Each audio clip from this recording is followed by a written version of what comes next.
Greeting of the day. I am Priyanka and my teammates Reshma, Sana Snaik and Shubhagore. We are going to present our project Design and Implementation of Hybrid Inverter.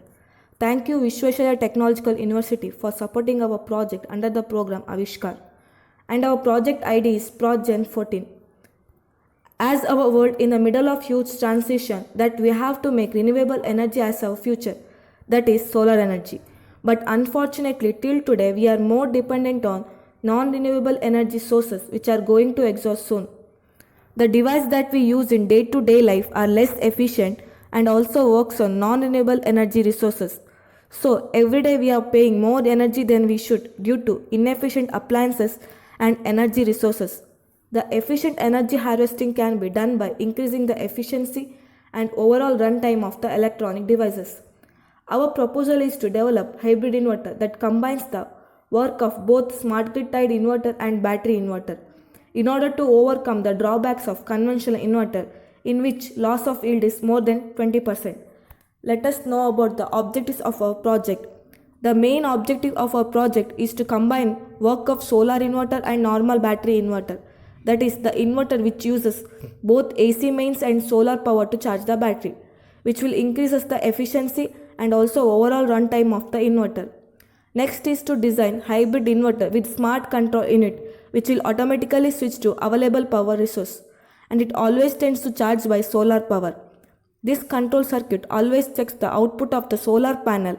If it is above 14 volt, then circuit switches to charge the battery by solar energy. Next objective is designing the inverter output so as to get the modified sine wave with less harmonic distortion to reduce the heat dissipation during its operation. And finally, elimination of audio frequency interference to avoid undesired noise during inverter operation. I'm Sana S. Nayak going to present methodology. In order to achieve stated objectives, we designed following methodology to develop our project. Well, this is a generalized block diagram gives overall idea about hybrid inverter system design. The battery is charged by two sources, solar power and AC mains based on their availability. In turn, battery will power inverter when there is no mains power supply and inverter will run appliances in this case. So with overall idea about here comes smart control unit where we use electromechanical device that is relay to switch between power sources to decide which power source has to charge the battery whether it is solar panel or AC mains. Decision making part here is comparator circuit. It is designed so that when solar panel output is above 14 volt the battery is charged by solar power else by AC mains. So now why 14 volt? We chose a battery of 12 volt 20H capacity. So it is a requirement to maintain higher potential at the other end to charge the battery smoothly. And AC mains charging part has step down transformer to convert 220 volt to 12 volt and a rectifier stage gives pulsating 12 volt DC which is converted to pure DC by voltage regulator. Again the intention is same to charge the battery smoothly. The highest solar power available during day is usually from 11 am to 4 pm. So almost battery is charged to its maximum capacity during this time. So it can be used as a backup power throughout night and even during day to run appliances if there is load shedding. So use of AC main supply to charge the battery can be reduced. Thus we can save electricity. On the other hand, when there is no availability of solar power, just like during cloudy day, the battery has to be charged by AC mains just in case there is an emergency or battery is drained critically due to continuous running of loads. The battery has monitoring circuit to protect it from overcharging, deep drain, leakage, high current, high voltage, so as to have prolonged battery life. Yeah, the main part of project is inverter. While designing inverter, we consider four stages: power source, oscillator stage, driver stage, and step up transformer. The power source is 12 volt to 20 Ah capacity battery. And the oscillator stage, it's not just an oscillator. It's a PWM controller with a multiple facilities like inbuilt dead time controller, variable oscillator, flip-flop control for pulse steering, two error amplifiers and output buffer circuits. It is available in the form of IC. So it reduces circuit complexity to optimum level as there is no need of using external controller boards to generate control pulses for oscillator. The PWM controller reduces total harmonic distortion as it have dead time controller and two error amplifiers. And it has feedback facility to deliver constant output voltage irrespective of load. The next stage is driver stage. It comprises of 4 MOSFETs complementing to each other to act as a switch and as an amplifier. The MOSFETs are better switches we know because it has negligible static power dissipation and high switching speed. At the end, at the output circuit stage, we have step-up transformer to convert 12 volt to 220 volt 50 Hz AC. And the overall output of PWM inverter is modified sine wave with a reduced harmonic distortion and audio frequency. It is the greatest advantage by using PWM controller at the oscillator stage of We inverter. made an animation video to visualize the implementation of hybrid inverter according to our methodology. Solar system is an independent system that minimally uses the electricity coming from the power station. It converts the solar energy into electricity and works the load in your house while charging the battery. In an off-grid solar system, mains and solar charge controller are inbuilt. With the help of solar charge controller, you can charge the battery connected with the system with solar power and run the load in your house as well. When solar power is not available, you can run the appliances with the help of mains. You can easily connect the off-grid solar system with the solar panel and can use free solar power to the maximum. My name is Shubha. I will be explaining the list of hardware and the software components used in our project. The software components include Proteus 8 Professional Microcap. Proteus 8 is an electronic circuit design board developed by Lab Center Electronics. The hardware components include solar panel, battery, voltage regulator 7815 and Zener diode. The ICs used are PWM IC and MUA741 IC, relay, MOSFETs and transistors, step-up and step-down transformer. The PWM IC used here is TL494. TL494 IC is a fixed frequency current mode PWM controller IC with all the functions that are required in the construction of PWM control circuit. MUA741 device is a general purpose operational amplifier. Battery. The battery of 12 volt 20 Ah is used for storage purpose whose charging current is 6 amperes. Finally, the solar panel. Solar panel that we have used is of 40 watt power. The power generated by panel is used to charge the battery. The design of our comparator circuit. We have set the cutoff voltage to 14 volt and the voltage across the Zener will act as a reference for the input voltage. Thus, the input voltage and the voltage across the Zener gets compared. And in this circuit, we have used 4 resistors, namely R1, R2, RV1 and R3. As per our requirement, all these 4 resistors are designed as per our requirement of the voltage. Battery capacity of 12 volt 20 Ah is used. Total watt produced is 240 watts. Battery backup power duration is 2 hours. Therefore, the total watts produced will be 240 by 2. And the inverter capacity which we need is of 120 VA. The average power factor of inverter is 0.8. The power supplied by the inverter is 96 watts. And the appliances which we have used in our project are 2 CFLs each of 12 watts and 1 fan of 70 watts. So the total power required by the appliances will be 96 watts. Now I will be discussing the results that we have carried out in the sessions. So this is our charging circuit. This charging circuit mainly consists of 3 parts. This is a comparator circuit. This is a full wave rectification circuit.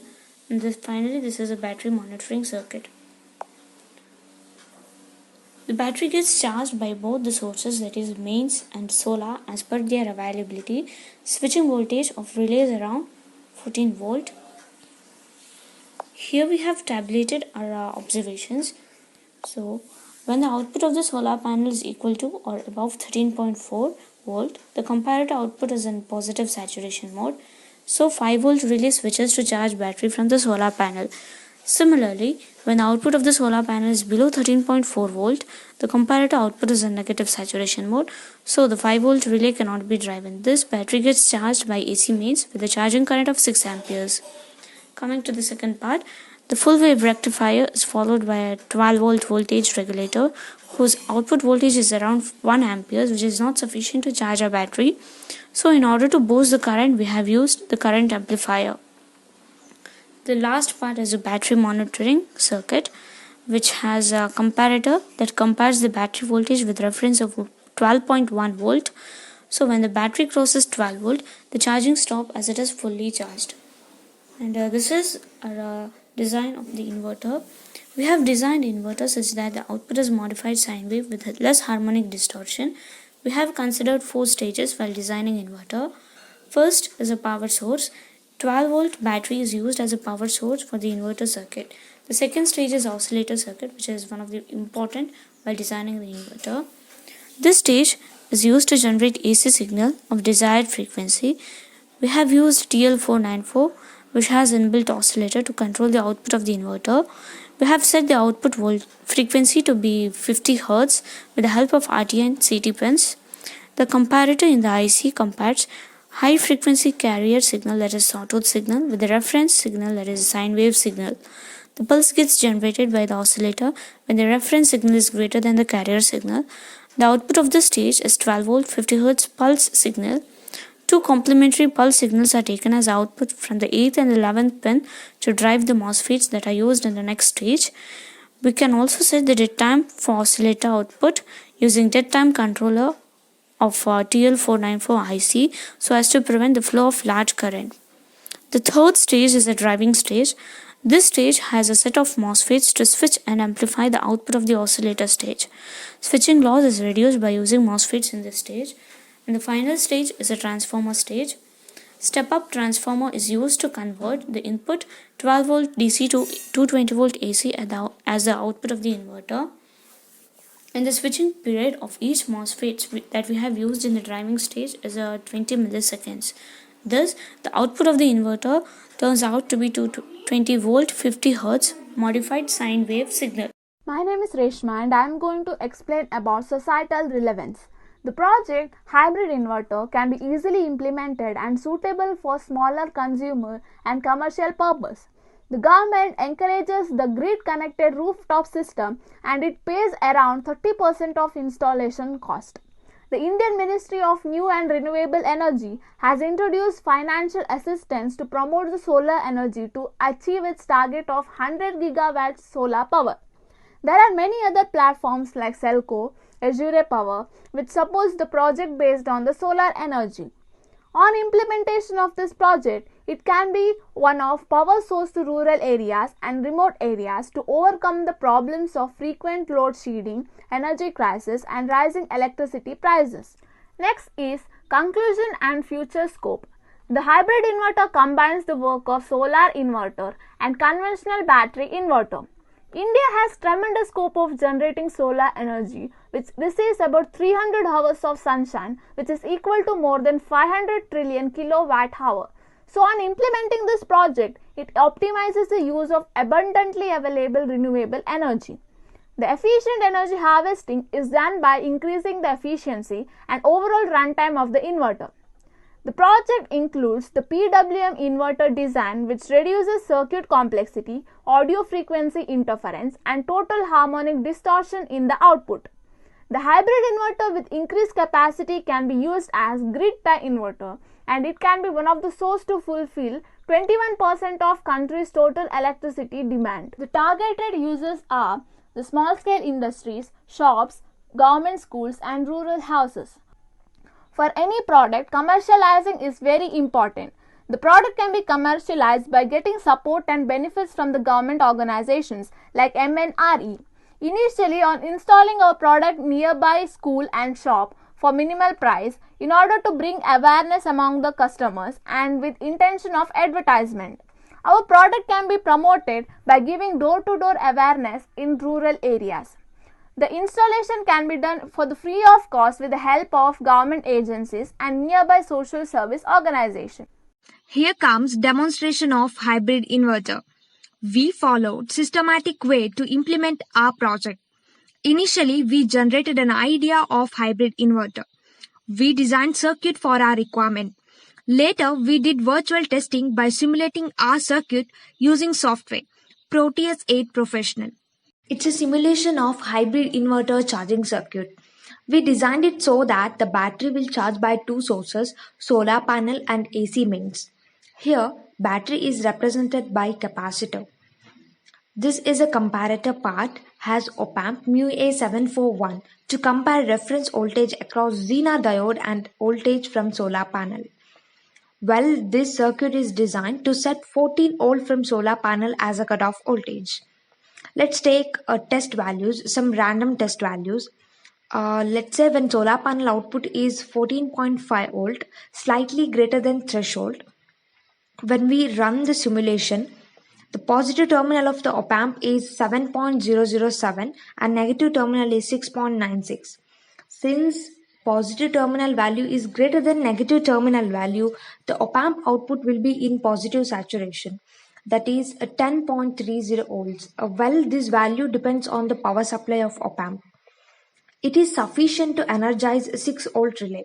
We used a transistor as a switch to drive relay here. The relay usually will be in normally open state. When energized, it switches to normally closed. So this normally closed path connects solar panel to charge the battery.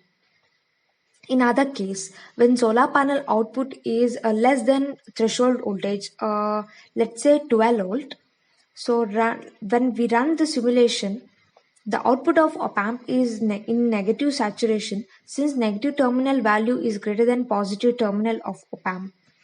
So relay will not be energized as transistor is in complete reverse biased mode, that is off mode. So relay will remain in normally open mode, which sets default path for charging between AC mains and battery. In AC mains charging part, input is 220 volt 50 Hz AC. It is rectified by bridge rectifier with capacitor at its output. The capacitor is to remove AC components from output. It is followed by voltage regulator 7812 to give constant 12 volt supply. The output current of 7812 usually will be in milliamps, which is insufficient to charge the battery because there is a minimum requirement of charging current for a battery. So at the output of 7812, Darlington emitter follower is connected to boost the output current. This part is discussed in detail later. This is a blueprint of PCB layout of charging circuit, and this is a 3D visualization. Practical implementation of charging circuit. The first part is solar charging circuit. And this comparator part with MU-A741 IC is used to compare solar panel voltage with reference voltage. And this is a 40 watt solar panel gives up to 20 volt 4 amps as an output during sharp sunlight. When solar panel output is below 14 volt, relay is not energized and will be in normally open state, indicated by red LED. And when solar panel output is above 14 volt, relay will be energized and will switch to normally closed mode, indicated by white LED. In normally closed connection, battery is charged through solar panel. This is AC mains charging circuit. We used 18018 3 amps step down transformer. In rectifier stage, we connected simple bridge rectifier circuit and each diode has 3 amps current handling capacity. At the output of rectifier stage, we have 4700 microfarad 35 volt capacitor and wounded resistor coil of 100 ohm as a load. The output across capacitor is about 19 volt, which is half of the peak-to-peak output voltage of transformer. The capacitor is followed by 7812 voltage regulator and Darlington emitter follower circuit to boost the output current of regulator. Emitter follower output current is above 1.2 amps. So it is minimum charging current requirement for the battery of 12 volt 20 Ah capacity. The battery charging is demonstrated by combining both solar charging circuit and AC charging circuit through relay. The battery is now charged by AC mains as it is now cloudy day and a panel output is below 14 volt. It is PWM inverter circuit. Inverter is powered by 12 volt battery. and it acts as a power source for entire circuit. In second stage, that is oscillator stage, PWM controller IC TL494 is used to get modified sine wave as an output. This IC has 5-volt regulator to power internal circuits of IC. The output of regulator is taken from pin ref, and this following connection is made to set fixed offset value for delivering a 5% constant dead time approximity and to provide 5-volt reference signal for the IC. And this IC has two error amplifiers. Pin number 1 and 2 are input for first amplifier and 16 and 15 are for the second one. And the output is taken in common collector mode from the internal transistor of a IC. The oscillation frequency is set to 50 Hz by external capacitor and resistor, that is CT and RT. IC has inbuilt comparator, which compares high frequency carrier from RT and CT with reference signal and generate alternate pulses at pin number 8 and 1. The resistor R6 and R7 is used to control the voltage and current to the driver stage. And the third stage is driver stage. The two branches of series connected PMOS and NMOS is used to act as an amplifier and as a switch. And each branch generates alternate pulses of 12 volt amplitude. The output control pin of TL494 will prevent the turning on of two branches simultaneously by controlling the output at pin number 8 and 11. At the output circuit, we have step-up transformer. It is used to convert 12 volt to 220 volt, 50 Hz AC. And let's see the simulation results now. When we simulate this circuit, the output voltage we measure across transformer is 220 volt. The output waveform of PWM inverter is seen using oscilloscope. These pulse signals are output waveform of driver stage. Both waveforms are complement to each other with the amplitude of 12 volt. And this is a modified sine wave output from PWM inverter. This wave is a combination of switching pulse output from driver stage. And the frequency of this waveform is 50 Hz. These are the prototype circuits we designed for hybrid inverter. Both charging circuit and inverter circuit are tested and verified through simulation. Charging circuit is practically implemented and verified. In next stage, we plan to design PCB board and to develop a model. But due to time constraints during this tough phase of pandemic, that is COVID-19 virus outbreak, we are unable to implement inverter circuit practically and to develop complete inverter system. In future, we would like to develop complete project and give best use of it to society with the support of our college and Avishkar program. Thank you.